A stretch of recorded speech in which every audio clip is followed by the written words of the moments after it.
Bonsoir les enfants. L'histoire de ce soir que je vais vous présenter s'intitule « Le jardin secret de Pépé Luciole ». Cette histoire, écrite et réalisée par le monde des enfants, va bientôt débuter. Mais avant de poursuivre notre histoire, j'ai quelques petites questions pour toi. As-tu enfilé ton pyjama? T'es-tu brossé les dents?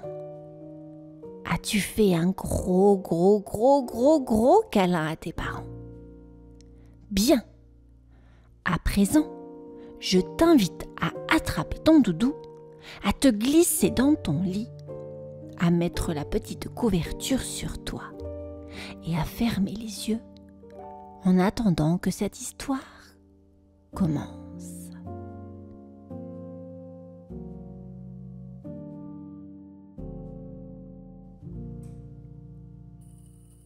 La nuit tombait doucement sur la prairie.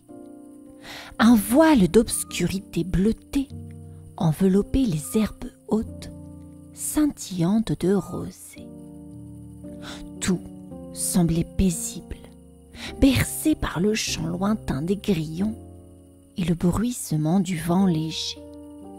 Mais, au milieu de ce tableau féerique, une petite lumière tremblotait derrière un mur de tiges fleuries. C'était la maison de Pépé Luciole.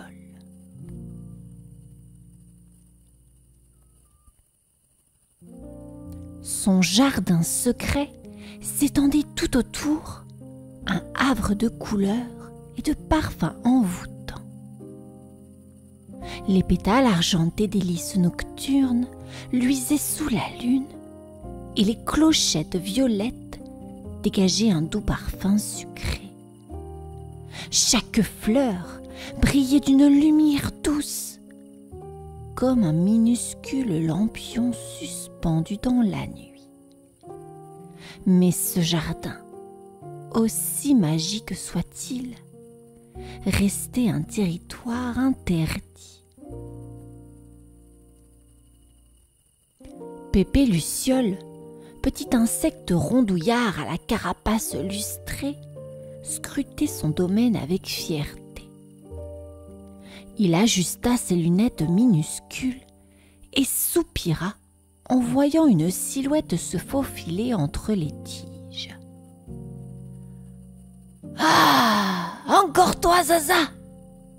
grommela-t-il d'une voix éraillée. Zaza, une fourmi rouge à l'air malicieux, s'arrêta net, une feuille encore coincée entre ses mandibules.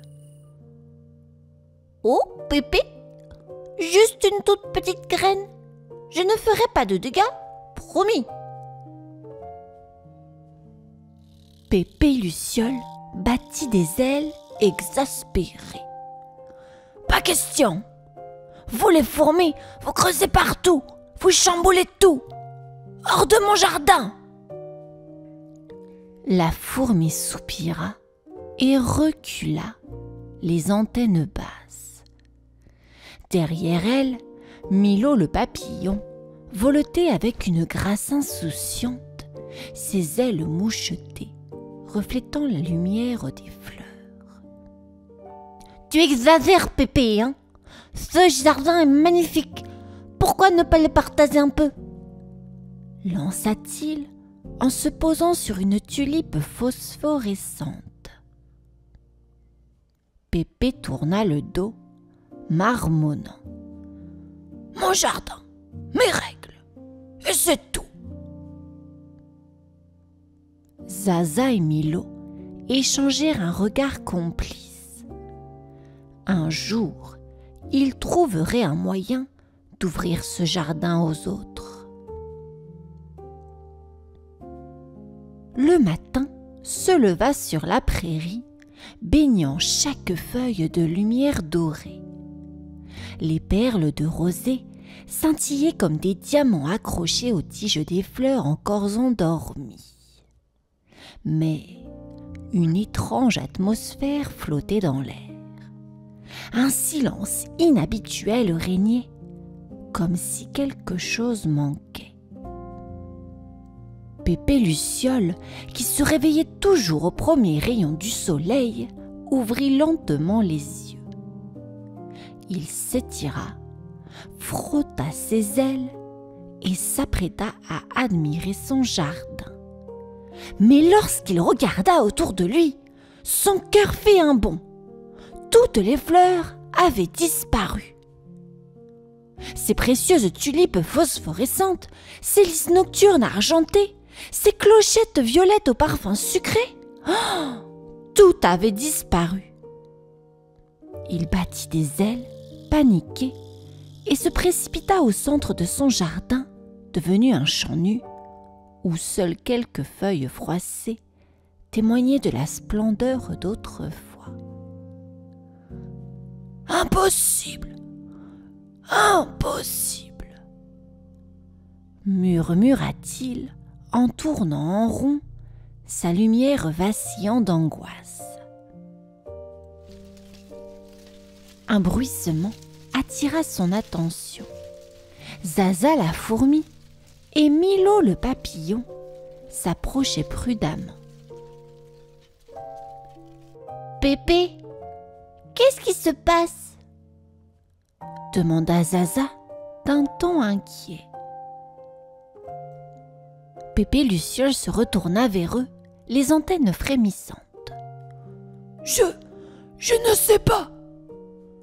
Mon jardin, mes fleurs, elles ont disparu, comme par magie. »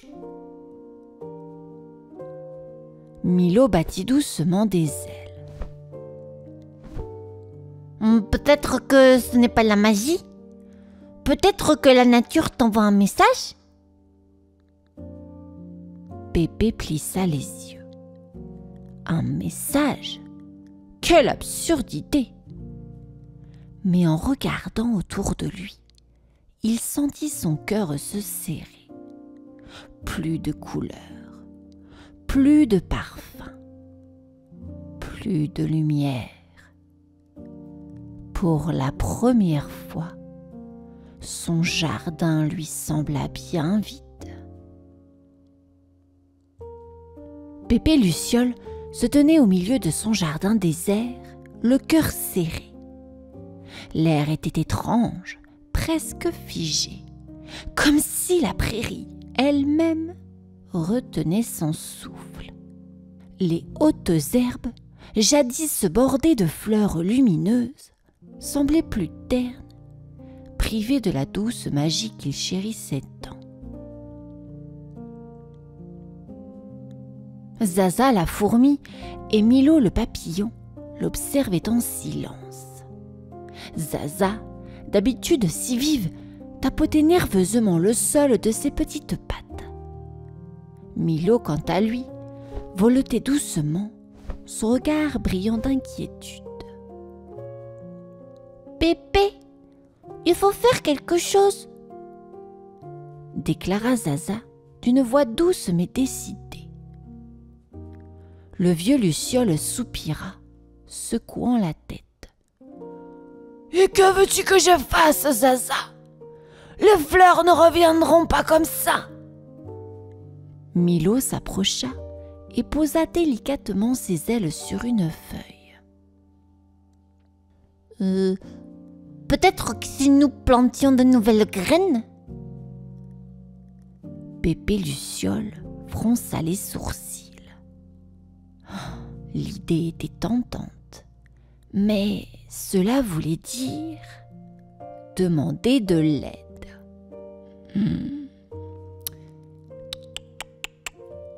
Il jeta un regard vers Zaza, puis vers Milo.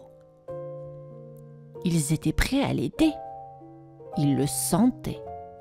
Mais pouvait-il vraiment leur faire confiance ?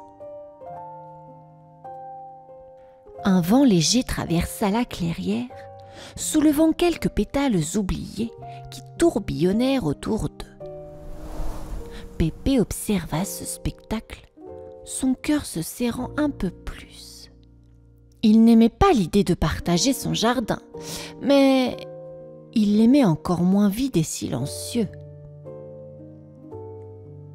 Il prit une grande inspiration et releva la tête. Très bien, aidons la nature à retrouver ses couleurs. Mais attention, pas de bazar. Zaza éclata de rire. Promis, Pépé. Milo virevolta joyeusement. Tu vas voir, ce jardin sera encore plus beau qu'avant. Le vieux Luciole soupira une dernière fois, puis esquissa un sourire. Peut-être que cette fois, il était temps de changer. Le soleil entamait sa descente, enveloppant la prairie d'un voile doré. L'air était doux, parfumé des rares fleurs encore en vie. Pépé Luciole, Zaza et Milo se tenaient devant une étendue de terre nue, prêts à redonner vie au jardin disparu. Zaza, toujours affairée, portait une petite graine entre ses mandibules. Elle l'observa un instant, pensive. « Tu crois que ça va marcher, Pépé ?» demanda-t-elle, sa voix emplie d'espoir. Le vieux Luciole hocha la tête, fixant le sol vide. « La nature est capricieuse, mais elle sait toujours se relever. » Milo, perché sur une brindille, déploya ses ailes irisées. « Alors plantons !» s'exclama-t-il joyeusement. Ils commencèrent leur œuvre. Zaza creusait des trous minutieux avec ses pattes agiles, tandis que Pépé y déposait précautionneusement chaque graine comme un trésor fragile. Milo, lui, voletait au-dessus d'eux, dispersant quelques gouttes de rosée sur la terre asséchée. Le sol, d'abord morne et silencieux, sembla frémir sous leurs efforts. L'odeur de la terre fraîchement retournée montait dans l'air, mêlée à la douce senteur des feuilles. Le vent chuchotait à travers les herbes, comme s'il encourageait leur travail. Après plusieurs heures, Pépé recula, soufflant légèrement. « C'est fait !» murmura-t-il, fatigué mais satisfait. Devant eux, la terre était redevenue un berceau de promesses, prêt à éclore sous la caresse du temps. Zaza tapota le sol du bout de la patte. « Et maintenant ?» Pépé haussa les épaules. « Maintenant, on attend et on espère. » Milo sourit. « Et si, en attendant, on racontait des histoires aux graines, peut-être qu'elles pousseront plus vite ?» Un silence s'installa. Puis, Pépé éclata d'un rire rauque. Peut-être bien que cette fois, Milo n'avait pas tort. La nuit enveloppait la prairie d'un voile de velours sombre, piqué de milliers d'étoiles scintillantes. Le vent nocturne soufflait doucement, faisant danser les hautes herbes et transportant des parfums de terre humide et de rosée naissante. Pépé Luciole, Zaza et Milo s'étaient réunis sous l'arche formée par une vieille racine tordue, observant le sol fraîchement labouré où dormaient les précieuses graines qu'ils avaient plantées. Pépé Luciole fixait la terre silencieuse, le front plissé d'inquiétude. Et si elle ne poussait pas ?» murmura-t-il pour lui-même. Depuis toujours, il avait pris soin de son jardin seul. Et voilà qu'il devait maintenant s'en remettre aux caprices de la nature et au travail de ses compagnons. Zaza, fidèle à elle-même, s'affairait déjà, transportant de minuscules morceaux de feuilles pour protéger les semis du froid. « On a fait tout ce qu'on pouvait, Pépé, » dit-elle en tapotant le sol de ses pattes agiles. « Maintenant, c'est à elle de jouer. » Milo, perché sur une brindille, battit des ailes doucement, créant une fine pluie de rosée qui vint perler sur la terre. « Tu verras, Pépé, demain, il y aura peut-être une surprise, » dit-il d'une voix pleine d'espoir. Un silence s'installa. La lueur de Pépé vacillait légèrement, mêlant fatigue et impatience. Il n'aimait pas attendre, mais en levant les yeux vers le ciel étoilé, il se surprit à penser que la beauté du jardin ne venait peut-être pas uniquement de lui. Il soupira enfin et murmura : « Alors, attendons ensemble. » Et pour la première fois depuis longtemps, il se sentait moins seul.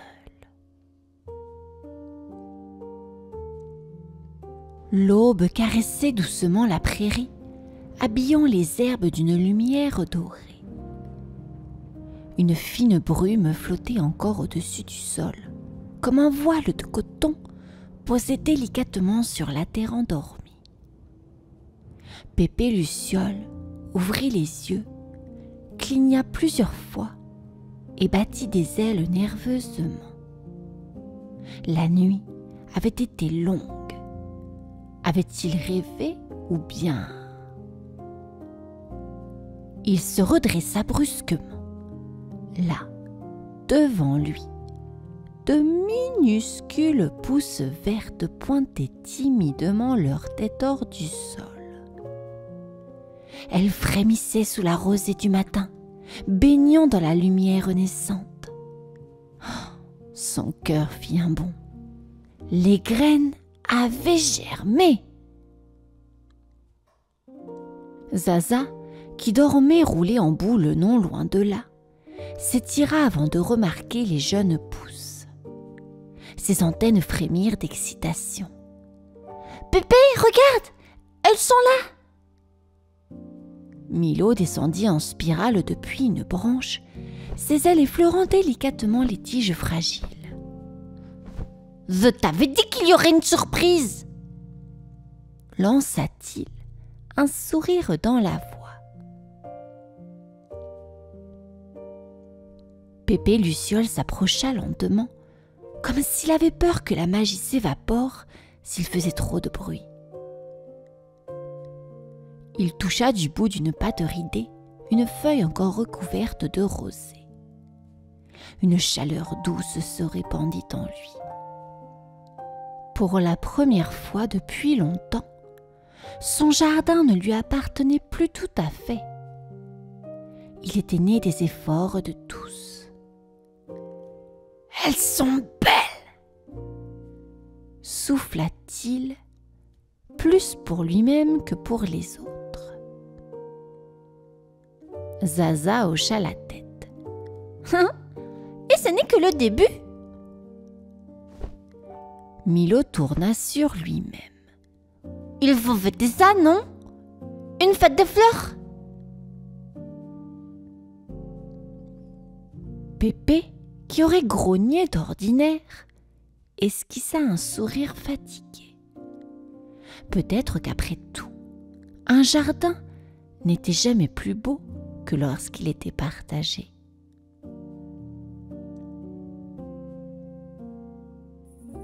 Le soleil commençait à décliner, enveloppant la prairie d'une lueur orangée. Le vent tiède caressait les jeunes pousses qui s'épanouissaient doucement sous la lumière du soleil. Dans le jardin de Pépé Luciole, les fleurs illuminaient désormais la clairière de leur éclat féerique, scintillant comme 1000 lanternes minuscules. Un parfum sucré flottait dans l'air, embaumant la soirée d'une douce promesse. Pépé Luciole battit doucement des ailes en observant ce miracle. Son jardin renaissait, mais cette fois, il était différent. Il était plus vivant, plus animé. Et surtout, il appartenait à tous ceux qui l'avaient aidé à refleurir. Zaza la fourmi s'activait, dressant de petites guirlandes de feuilles pour marquer l'événement. Milo, le papillon, virevoltait au-dessus des fleurs, ravi de voir les couleurs vibrer sous ses ailes. Tout était prêt pour la fête des fleurs. « Pépé, tu es sûr que ça te plaît ?» demanda Zaza, un brin hésitante. Le vieux Luciole observa son jardin un instant, puis soupira avec un sourire fatigué. « Oui, Zaza, c'est peut-être un peu chaotique, mais c'est magnifique. » Milo s'approcha en riant. « Avoue, tu n'as jamais vu ton jardin aussi beau, hein ?» Pépé haussa les épaules. « Disons que je commence à aimer le bazar. » Les trois amis éclatèrent de rire. La nuit tombait doucement et déjà les premières étoiles apparaissaient dans le ciel. Au loin, les lucioles s'allumaient une à une, prêtes à danser au milieu des fleurs éclatantes. Et pour la première fois depuis longtemps, Pépé Luciole ne se sentait plus seul. Son jardin, son précieux jardin, était désormais un lieu de partage et de lumière.